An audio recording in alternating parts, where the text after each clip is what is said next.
Welcome back, everyone. This is Unit 6. This is the last chapter in Unit 6, Lesson 61, Chapter 61, page 374 in your book. Classic Rethinking, Bartók, and the Neoclassical Turn. And the key points in this chapter are as follows. 20th century composers used more authentic folk and traditional elements in their nationalistic music than 19th century composers ever did. Okay, Hungarian composer Bela Bartok collected traditional songs and dances from his native land and incorporated elements from them into his compositions. And they mention here too, Bartok's music displays new scales and rhythmic ideas in a modern polytonal harmonic language. Remember, poly means many, so many tonal harmonic language, all set in classical forms. In his programmatic concerto for orchestra, the whole ensemble is the soloist. And it's an amazing piece of music. If you get a chance to listen to the entire thing, it'll just blow your mind. But let's go and talk about a couple of key words here, this neoclassical. And it says at the bottom of page 374, one way of rejecting the 19th century was to return to even earlier eras. Okay, so in order to get away from the 1800s, especially the late 1800s concepts, they would want to return to much earlier time periods. Instead of revering Beethoven and Wagner as the Romantics had done, composers began to emulate the great musicians of the early 18th century, Bach, Handel, and Vivaldi, and the detached objective style often associated with their music called neoclassical. Okay, neoclassical composers turned away from the symphonic poem and the romantic attempt to bring music closer to poetry and painting. They preferred absolute to program music. Okay, if you remember that, we talked about that before, Beethoven and those branches.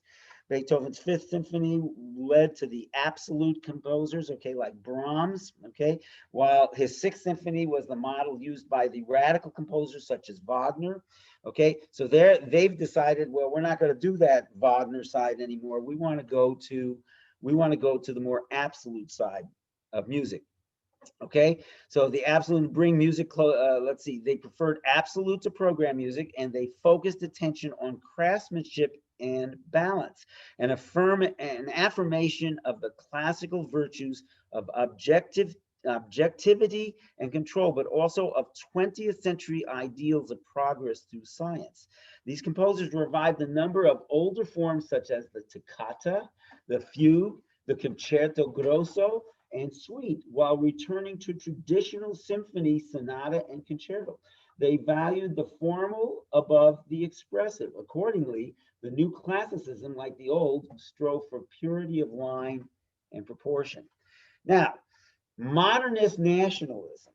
In a sense, Bartók, along with a couple of other very important composers of that time period, created a new sort of field in music. It's called ethnomusicology, and of course they would be called ethnomusicologists. That is, people who study music in its cultural and global context.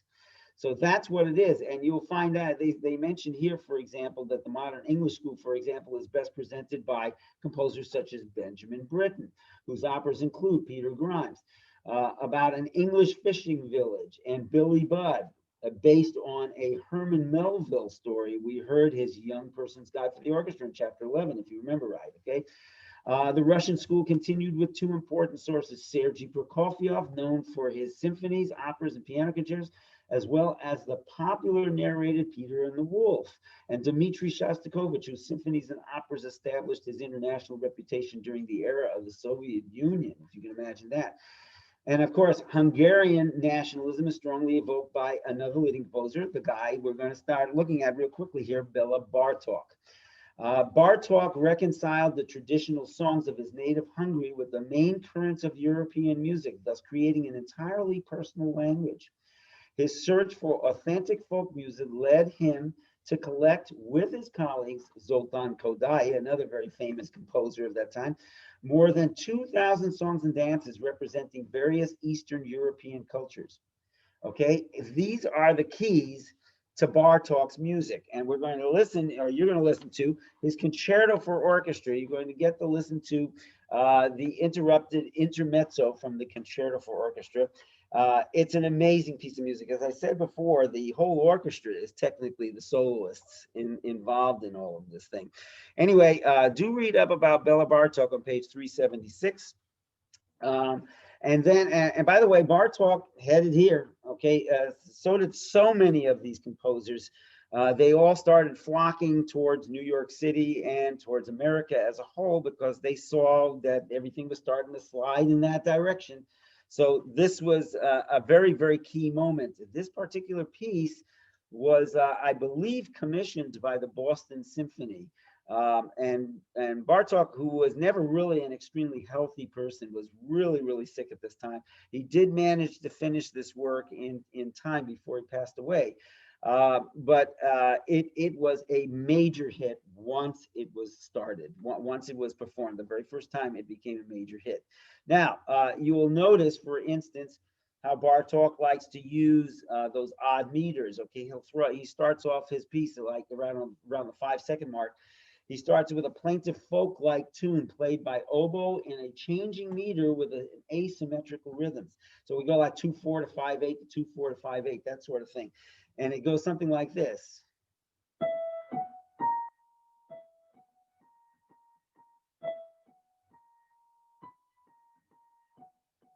Okay, and the B section has this gorgeous theme in it. And again, notice the changing meters involved.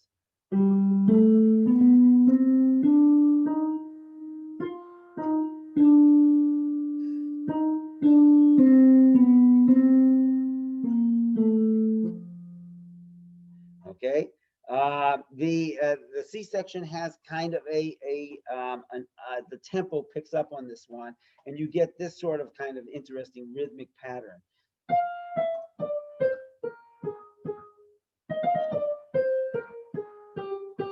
Okay, and then there's this theme that comes in, and it's introduced by tubas in its original form, then heard in inversion in the strings. So it goes like this.